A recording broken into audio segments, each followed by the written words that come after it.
up, ladies and gems? We are back with episode 4. This episode, we're going to talk about how to save money for lipo, along with mental preparation. The shock has set in, okay?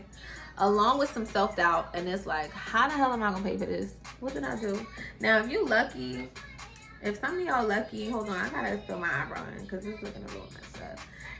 If you got somebody that, if your boo won't cut you a check and pay for your procedure, or if you scamming mommy or whatever, you got your sugar daddy, whatever it is that you do, more power to you. But for the girls like myself that gotta hustle, you have to have come up with a plan. And the first step in doing that and saving money is to live below your means. You need to write down everything, all of your expenses, your needs, all of your bills, everything that comes out of even how much you spend on food and recreation. So like for example, if you pay your rent, your car note, and your utilities, and they total $1,000 and your check is $1,300, you need to be at least saving $150 per check. So if you save $150 44 times, you'll have $4,400. But that's with diligence. So that means that you're surviving off $150 for 2 weeks if you get paid bi-weekly or weekly. For some people, that might not be possible. But if you want this, you're going to have to make some sacrifices. You don't need your nails done. You don't need the latest outfit. You don't need that pocketbook. You don't need that wig. You need to be a bum for as much time as necessary until you see your savings account grow, or until you see your account grow. Now, if that doesn't work for you, which for some people it doesn't, for me, how I did it is I worked multiple jobs. I had one job coming in that paid my bills and covered my home, and then I had another job coming in that paid strictly for surgery. So for example, some second jobs include driving Uber, Lyfts. You can do GoPuff, you can do Grubhub, you can do DoorDash, you can do whatever. And in order to consistently save that money, you want to leave that card. You want to have it coming into a different bank. Whether you get paper checks, whatever it is, you want to make sure that you're not even seeing that money, okay? That's how you save. If you prefer to save cash, I suggest that you get a little piggy bank. You leave it at home somewhere, you tuck it nice and tight. Nobody know about it, you know, shut your mouth. And you save that way.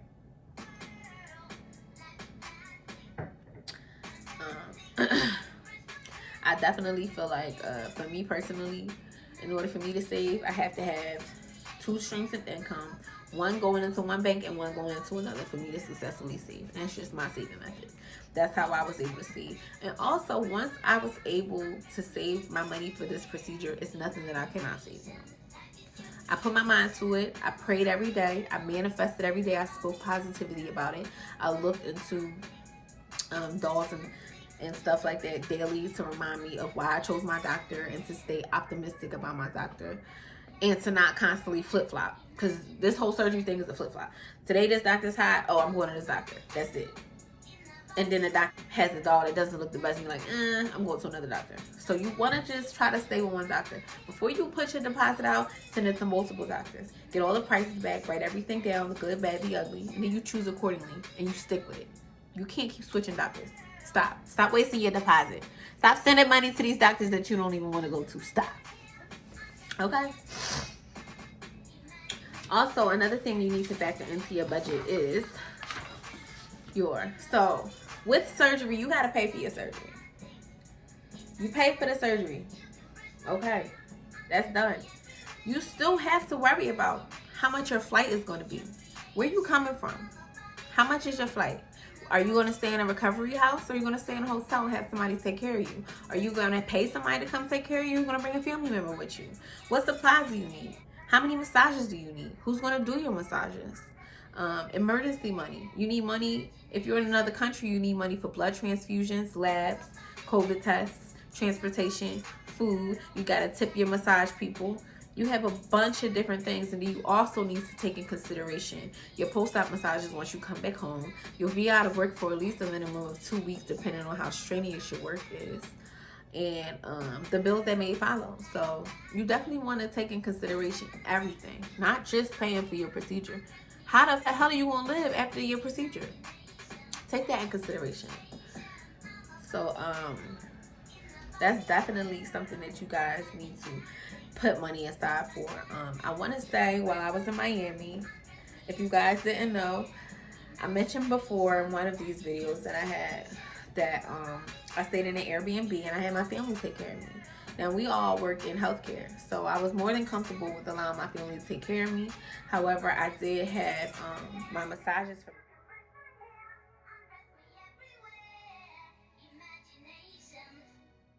Unica Care. I paid maybe about $500 for my 5 massages, maybe $425 for my massages. But Unica Care also offers a bunch of different things. So for me personally, I went out there with my family. I paid $700 for my Airbnb. On Black Friday, I got it discounted. I paid maybe about $200 to $300 for my flight. And I booked everything ahead of time. So I started saving in August. Each month I would tally off what my monthly goal was. So for this month, my goal was to pay off my procedure. How can I hustle and pay this off? Once I paid it off, I worried about where am I gonna stay? How much is my flight? So for September, I paid for my flight and some of my supplies throughout the way. And in October, I found a place. I paid for my place. And in November, I stacked my money to have my money set aside for when I went out into December. And you want to do it gradually. Also know that you are not racing with nobody, sis. You know what I mean? Your plastic surgery experience will not be the same as someone else's. So stop thinking that it will be. Period. Even if you have the same doctor, your experience can be totally different. Just know that. Supplies. You get these supply lists from your coordinator when you first sign your contracts. But then you also see all these other supplies that a lot of those may post and say that they may need, such as the zero gravity chair, avocado floats, and all of this stuff. However, I had an avocado float and I've never used my avocado float. The little floaty that you use for the pool, I can include a clip of that and what that looks like. And the zero gravity chair is nothing but a lawn chair with the booty cut out. So I haven't used that either. I just was on my knees everywhere. I had my BBL pillow, I had my neck pillow, and I got it popping, okay? A lot of stuff you don't need. So I don't want you guys to overpack. I'll have a supply list link below if you guys want. Okay, so basically what you want to bring is ABD pads. You want to bring 3 to 4 comfy dresses or oversized garments or muumuus or sundresses, whatever. You want to have a couple tank tops or camisoles that you're going to put under your faja in order to put all your boards and your phones in. You want to have at least 1 to 2 fajas because depending on your doctor, whether or not they use drains, you're going to have some fluid come onto that first faja. So you definitely want a second faja. That can be a stage 2 faja, or you can wait anywhere between 2 to 3 weeks and you can get into your stage 2 faja.